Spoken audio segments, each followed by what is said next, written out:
हिंदी में यूपीएससी की तैयारी से संबंधित प्रोग्राम्स को देखने के लिए सब्सक्राइब करें स्टडी IQ IAS हिंदी। नमस्कार, study IQ IAS Hindi platform पर आपका स्वागत है। दोस्तों, आज हम लोग मुद्दे की बात कार्यक्रम में एक बेहद महत्वपूर्ण टॉपिक पर बातचीत करने वाले हैं। सामने आप एक व्यक्ति की तस्वीर देख रहे हैं। ये है एलन मस्क, है ना। और एलन मस्क ने बीते कुछ समय से कुछ ऐसी नीतियां अपनाई हैं, कुछ ऐसी नीतियों को क्रियान्वित किया है जिसके कारण ये अक्सर सुर्खियों में रहे हैं।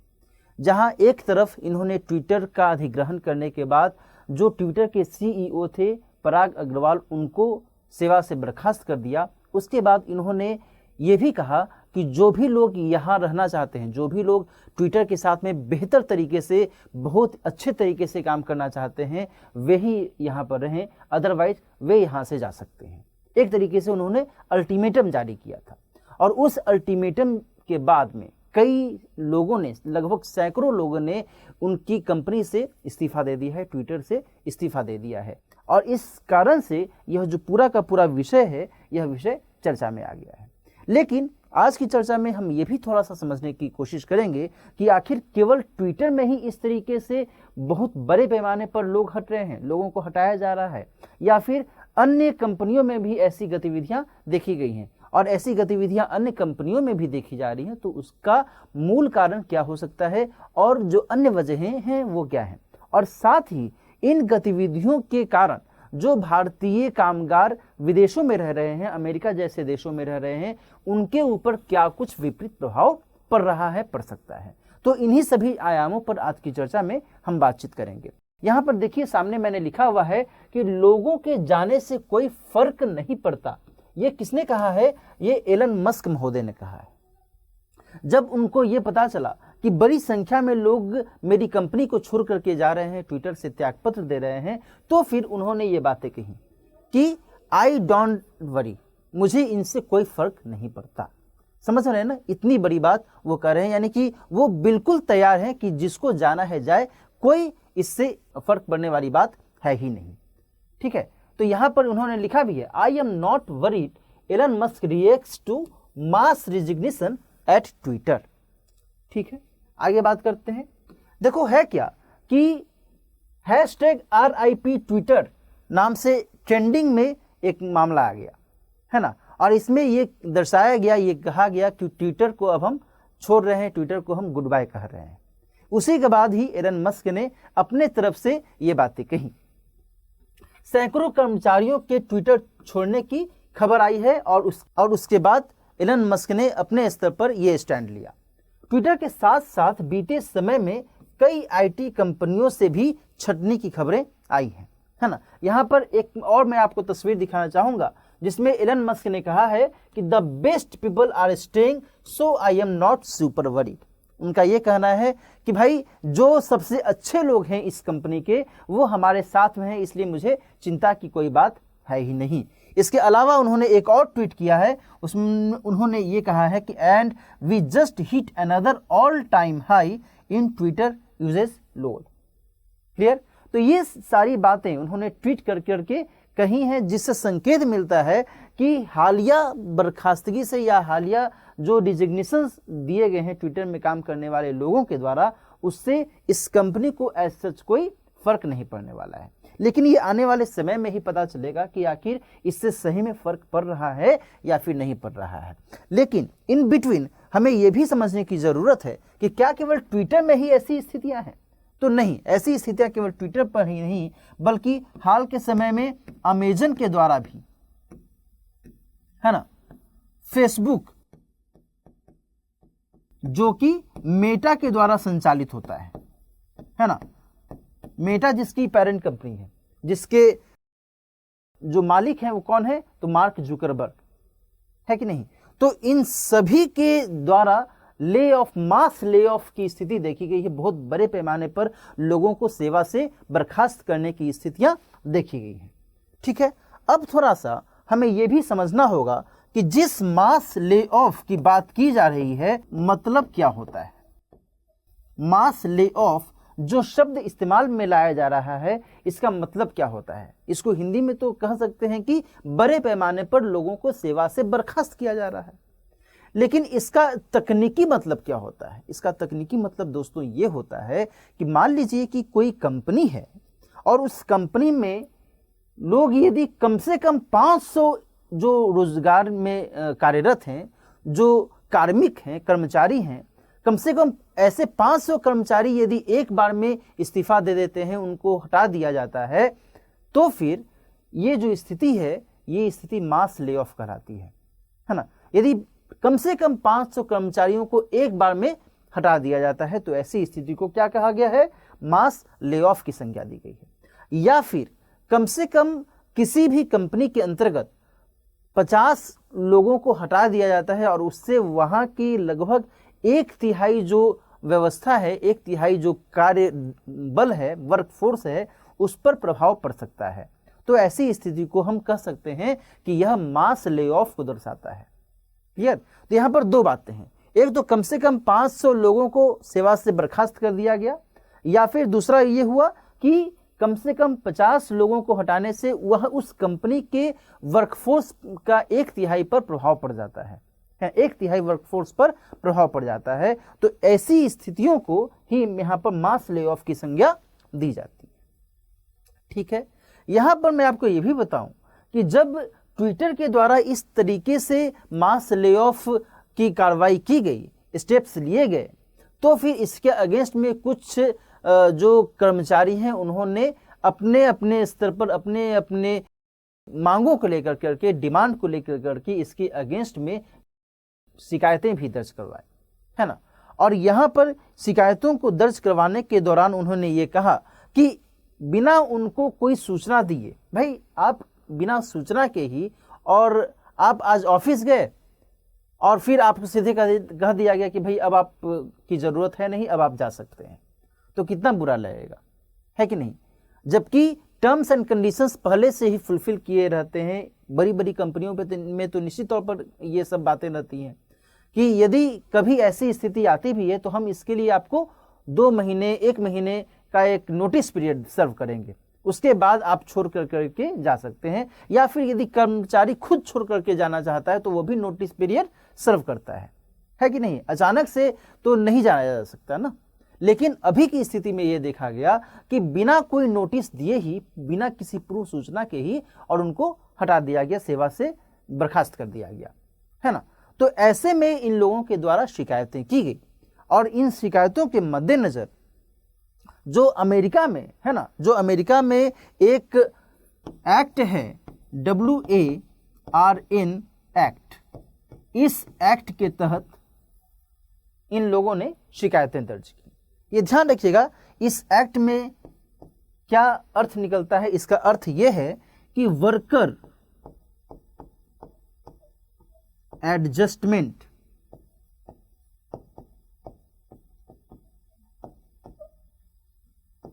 एंड रीट्रेनिंग नोटिफिकेशन एक्ट,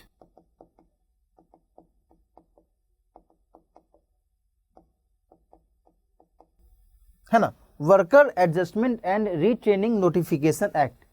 इस एक्ट के अंतर्गत ही वहां पर लोगों ने, अमेरिका में लोगों ने ट्विटर के मालिक एलन मस्क के विरोध में शिकायत दर्ज करवाई है ना। और इसमें ये अपेक्षा की जाती, इस एक्ट में कहा भी गया है कि यदि आप कंपनी यदि किसी भी कर्मचारी को सेवा से बर्खास्त करना चाहती है तो उसके लिए वह कम से कम 60 दिन का नोटिस सर्व करेगी, और यदि ऐसा नहीं करती है तो फिर उसे 60 दिन का मुआवजा देना पड़ेगा, है ना। ये सब बातें इसमें कही गई हैं। लेकिन इनके अगेंस्ट में अब शिकायतें दर्ज की गई, इसके बाद जो कार्रवाई होनी है वो तो होगी ही। यहाँ पर हम जो एक दूसरा पक्ष है वो ये समझें कि भाई इस पूरे मामले में क्या कुछ पहलू निकलकर सामने आता है। तो अभी हमने बताया कि जहां एक तरफ ट्विटर ने मास ले ऑफ किया, मास ले ऑफ का मतलब हमने समझाया, अमेजन ने किया, फेसबुक की तरफ से भी मास ले ऑफ किया गया। तो इन गतिविधियों के पीछे जो वजहें हैं वह वजहें क्या हैं? तो दरअसल सामान्य वजह की यदि हम बात करें तो सामान्य वजह के तौर पर यह बताया गया कि हम कॉस्ट कटिंग चाहते हैं। क्या चाहते हैं? कॉस्ट कटिंग, है ना। कॉस्ट कटिंग का मतलब क्या होता है? इसका मतलब ये होता है कि हम अपने यहाँ पर जो इन्वेस्टमेंट करते हैं, जो लागत लगाते हैं अपने यहाँ पूरी संरचना को व्यवस्थित तौर पर या सुचारू तौर पर चलाने में, उसमें हम कटौती करना चाहते हैं। कम खर्च कर करके ही हम अधिक से अधिक इस व्यवस्था को बेहतर तरीके से चलाने की कोशिश करेंगे। तो इसको आप मोटे तौर पर क्या कह सकते हैं?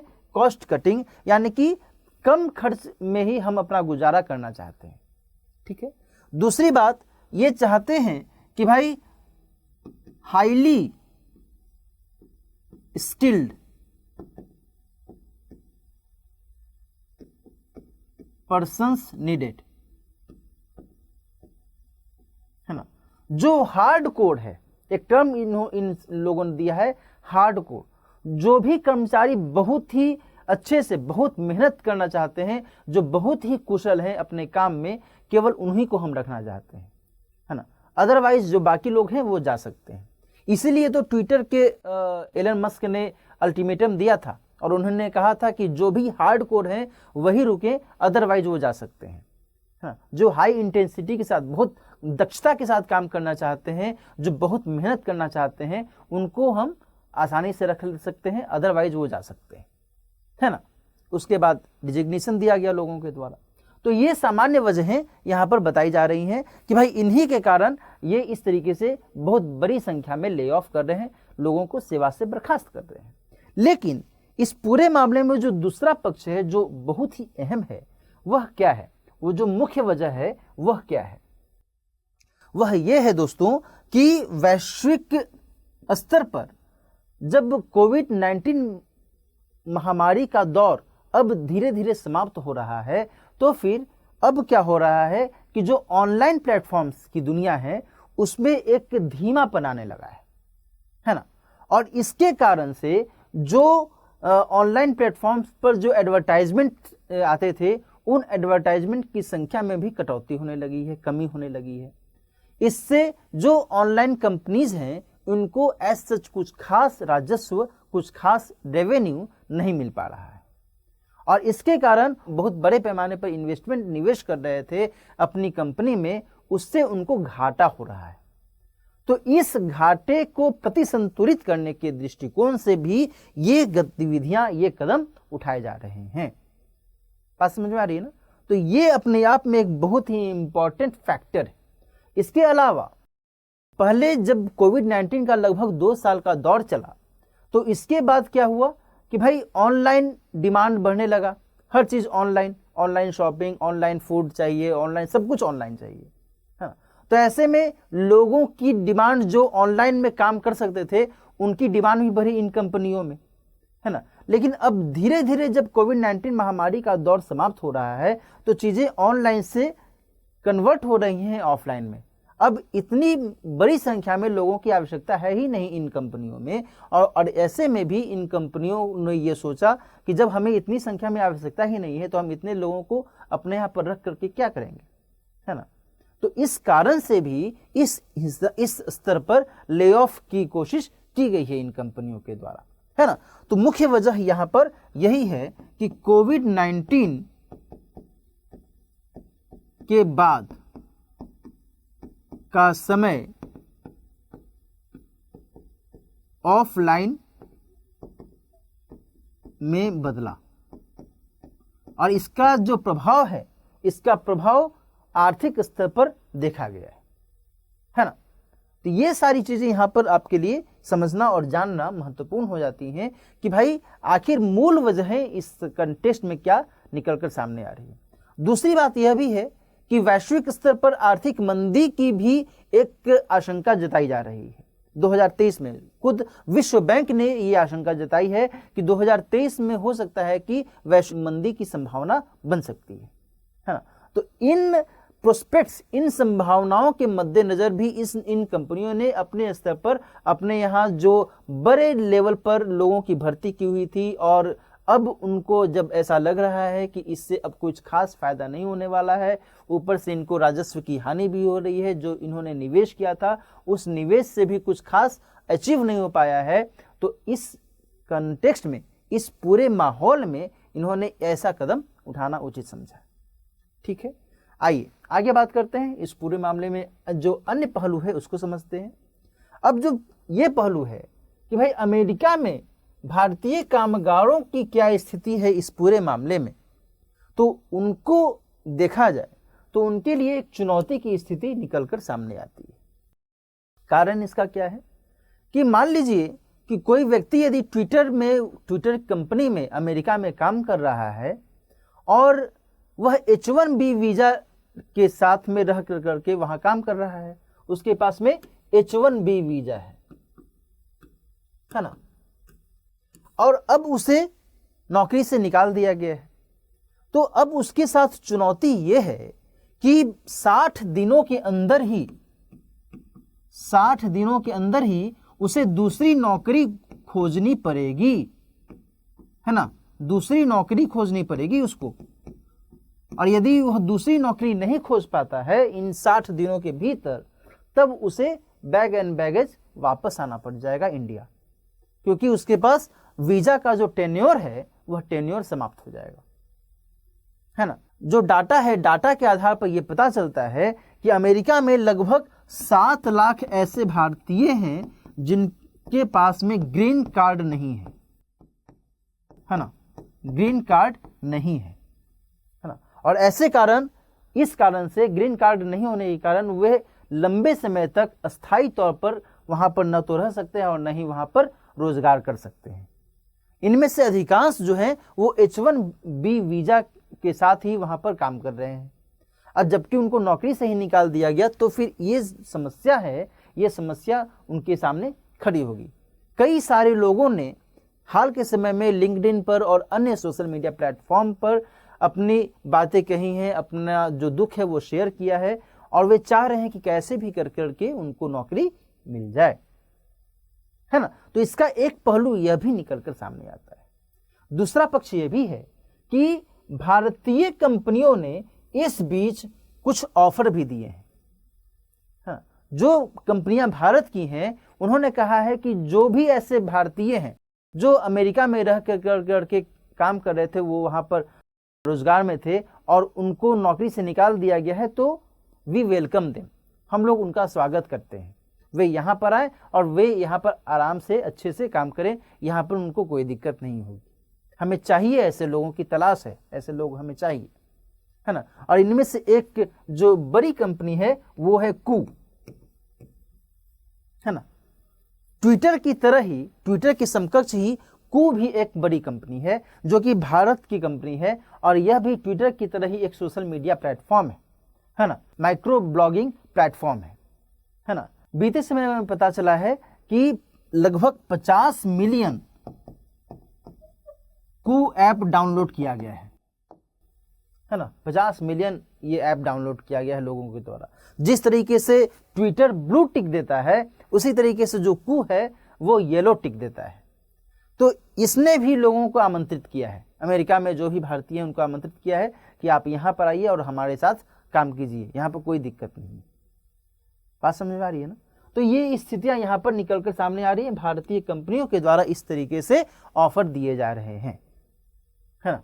तो वर्तमान स्थिति में यही निकलता है निष्कर्ष कि हाल के समय में जिस तरीके से विभिन्न आईटी कंपनियों में जो लोग रोजगार में थे उनको रोजगार से निकाला गया, उनको निष्कासित किया गया, तो उसके बाद जो उसका परिणाम है, उसका परिणाम पॉजिटिव स्तर पर भी देखा जा रहा है और नेगेटिव स्तर पर भी देखा जा रहा है। नेगेटिव स्तर पर इस कंटेक्स्ट में देखा जा रहा है कि लोगों को रोजगार छूट जाने के बाद वे रोजगार की तलाश में इधर उधर फिर सर्च कर रहे हैं, और वे उनके अमेरिका में रहने को लेकर करके एक चैलेंज, एक चुनौती का सामना करना पड़ रहा है। दूसरी ओर पॉजिटिव एस्पेक्ट में इस तौर पर देखा जा रहा है कि जो भारतीय कंपनियां हैं ये कह रही हैं कि जो हाई स्किल्ड भारतीय हैं, जो दूसरे देश में जाकर करके दूसरी कंपनी के लिए काम कर रहे थे, वे यदि भारत में आएंगे तो फिर भारत में वो अपना बेहतर प्रदर्शन कर सकते हैं। तो इससे भारतीय कंपनियों को लाभ होगा, है ना। वहीं दूसरी तरफ जो अमेरिका है, अमेरिकी कंपनियां हैं, उनको इससे घाटा होगा। क्लियर। बात समझ में आ रही है ना। तो ये स्थितियां यहाँ पर निकल कर सामने आ रही। तो आज की चर्चा यहीं तक। आज की चर्चा के आधार पर जो सवाल बन सकता है उस सवाल को एक बार देख लीजिए। हाल के समय में कई भारतीय और विदेशी आईटी कंपनियों द्वारा बड़ी संख्या में छंटनी की खबरें आ रही हैं। इस कदम के पीछे के कौन से मूल कारण हैं, हालिया उदाहरणों के विशेष संदर्भ में बताइए, चर्चा कीजिए। ठीक है ना। तो यहाँ पर आपको विभिन्न उदाहरणों के माध्यम से अपना उत्तर लिखना होगा, चाहे वो विदेशी कंपनियां हो चाहे वो भारतीय कंपनियां जो भी हों, उनके बारे में आपको बताना होगा कि ऐसी ऐसी स्थितियां हैं और इस कारण से ये छटनी या फिर ये बड़े पैमाने पर जो सेवा से बर्खास्तगी है वो हो रही है ना।